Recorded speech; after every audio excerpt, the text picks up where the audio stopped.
He wanted tiger stripes on his dick. Okay. Start now? Yeah. Okay, sorry. Hi, I'm Janice. My name is Sydney. I've been working at Seven for about 4.5 years. I started working here as an assistant, so helping out at the front desk. They posted a hiring post on Instagram and I applied. It was like, my goal going into Seven was just to have some shop experience.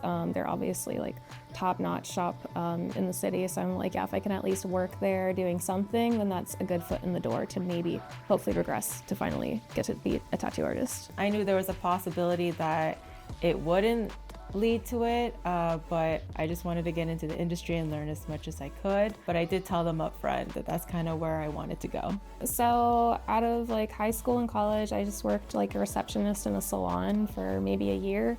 And then I worked at another tattoo shop, so I was doing front desk there. I did a piercing apprenticeship for a little while.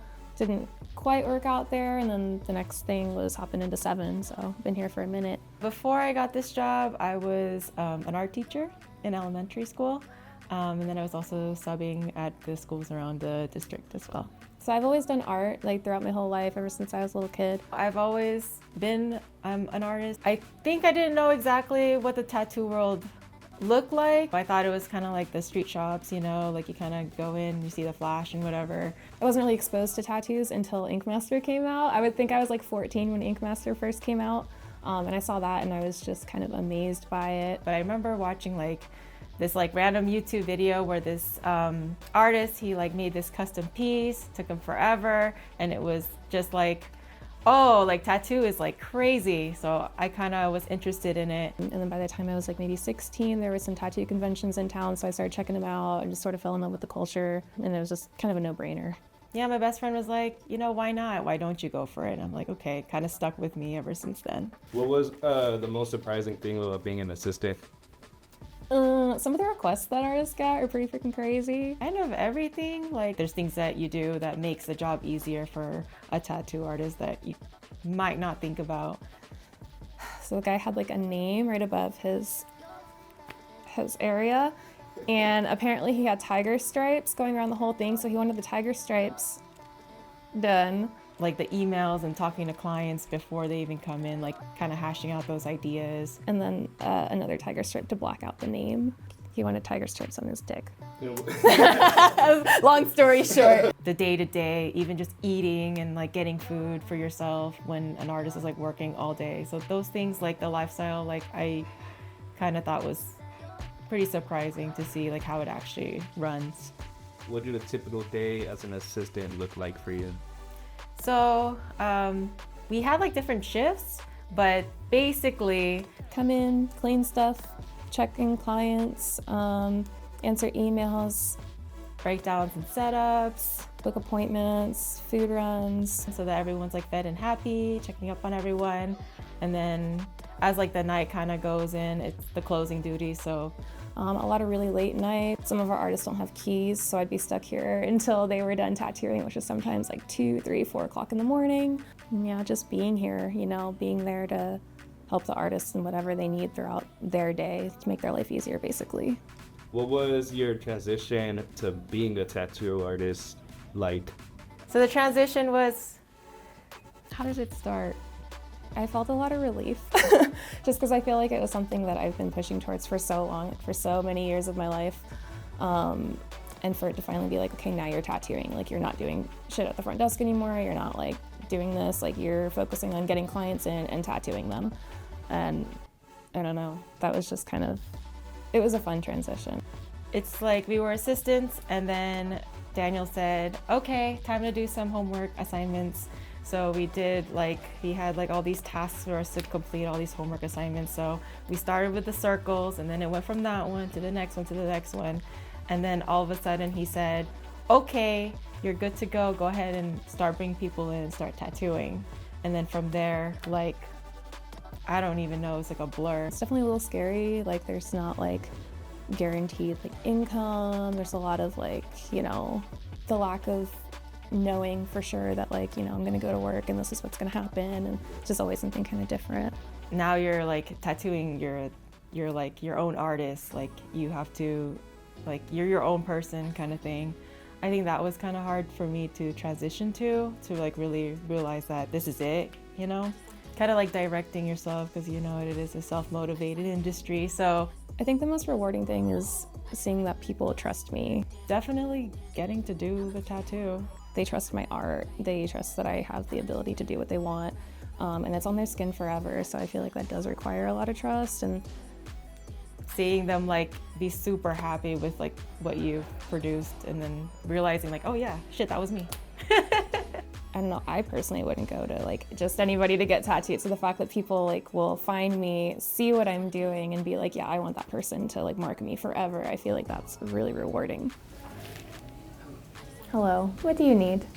Pillows. Pillows. Pillows? They're right there. Where? Over there? Where? Right the No, the pillow oh, in the butt. oh, the pillow in the butt? I don't know. I don't know butt pillow. Discuss any struggles you faced with learning the craft. The struggle that you find with learning any new medium, especially such an unforgiving one, if you fuck up, you're gonna bleep that out, right? If I curse. Like stretching the skin and really like positioning the client. Like I still have problems like trying to figure out like what the best way it is to access the area and have the skin stretch naturally, because like having to stretch the skin and it's like you're fighting against gravity, like your hands cramping up and then you're tired and then your back's hurting, like the whole setup of that, I think it's like one of my biggest struggles. If you fuck up, like you fucked up. Like you can maybe do something to try to fix it, but you know, it's there, it's in the skin, it's not going anywhere. So learning how to anticipate those kind of mistakes that you might make and how to fix them, and just knowing that like, okay, this is something that's gonna happen and you have to be prepared to deal with it. Was there a particular moment or tattoo that made you feel like, wow, I can really do this? There were a couple. I don't know if there was a particular tattoo, but there was a chunk of time where I think it was 6 weeks that I tattooed every single day, and I was pretty proud of that. I felt like that kind of just, I don't know, that made me feel like I was doing the thing. My first color piece that I thought like, oh, okay, I think I might understand this was like the two keyblades. It's like a Kingdom Hearts tattoo. It was my first time doing color, and I remember Daniel going, it's just like packing black. And I'm like, what do you mean? Like, it's color. That's not, is it the same? And then so when I did that, I was like, oh, okay. The second one was the camera tattoo. So that one, like trying to create the design, and then like is my first black and gray realistic piece. I work in a black and gray realism shop, and then everything before that was all line work. So that was like so stressful. And then when I actually did it, and I was like, oh, okay. And then my last time that I remember, probably my first walk-ins, because like, you know, I like to be kind of prepared and stuff. And like this industry, you really can't be so prepared. You kind of have to take everything as it comes to you. So my first walk-ins, once I did them, I'm like, so that's what's like not knowing. That's cool. Since you started, how would you describe your tattoo style now, and what influences your work? My tattoo style now? So I feel like that's still a gray area for me. I'm trying to figure out what my style is. I feel like I do a lot of color and a lot of line work. I know when I first started, I was thinking, I would do like kind of like black and gray sketches and like small pieces, but now it's like color and big pieces. So it kind of like grew that way, kind of got more comfortable with like the pigments, how it looks on the skin, what looks good together, things like that. And I think that's kind of where it's going.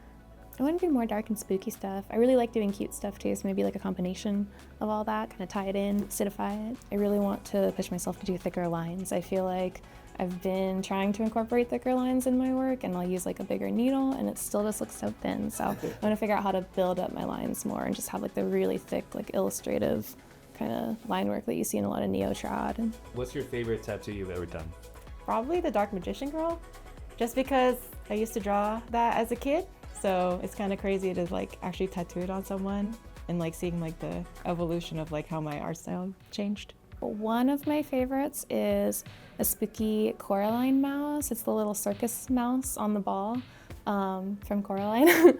I'm really loving the back piece that I'm working on. That one is kind of somewhat neo-traditional color piece of a phoenix. It's taking up my girl's whole back. That one's crazy. The back piece is crazy. I started that one really early too, like maybe like 4 or 5 months into actually really tattooing. So yeah, that was crazy. It was like a 2-piece stencil. It's been, I think we're like 7 or 8 sessions in. We're maybe only like halfway done. But it's been really cool. I've gotten to know my client really well. We really connect over the work and, you know, over other things that we talk about in our sessions. And I think just kind of building that relationship has been really cool. If you could tattoo any celebrity or influencer, who would it be and why? Oh God. I really don't care about him like that. I mean, okay, I got one. Probably like a metal singer that like I follow. Like that would be cool. I don't know. I guess Vic Fuentes, just so I can touch him. Like the singer for like Delane or something. She was sporting my tattoo. It'd be kind of cool to see her with it, and then I could see her on stage. Share any advice for aspiring artists or anyone wanting to get into the industry? Tattooing is not for the weak of heart. You're gonna realize that like your biggest enemy is gonna be yourself. You have to really put your whole soul into it, because a lot of people want to be a tattoo artist. They see it on TV and they're like, oh, that looks like the coolest job ever. You just come in, do your thing, fuck around. But it's hard work, and I feel like it's an important job, you know? Like, again, you're marking somebody forever, so I feel like you need to really take it seriously and have true passion for it if you're gonna actually make it. When you're kind of lost in the fray and you're kind of like wondering what the heck, because it is a lot of ups and downs. Remember like exactly why you went into it and exactly what you enjoy, because in the end, like, this is for you. Like, you're sharing a part of yourself, and there was a reason why you wanted to get into it. I think in the next year, I definitely want to hit up some conventions. Tattooing in like some other cities would be really cool. Like, I just kind of want to figure out what my style is, and so I can focus on it more. I would like to travel more. I would like to do some more conventions. That would be cool. I think I had my first taste in Miami, so that was like really fun to like just be out there and be like, wow, I'm tattooing out here. And then also it would be cool to do like more custom anime pieces, especially from like animes I do like One Piece or Hunter x Hunter or Berserk. That would be probably really cool to do this year.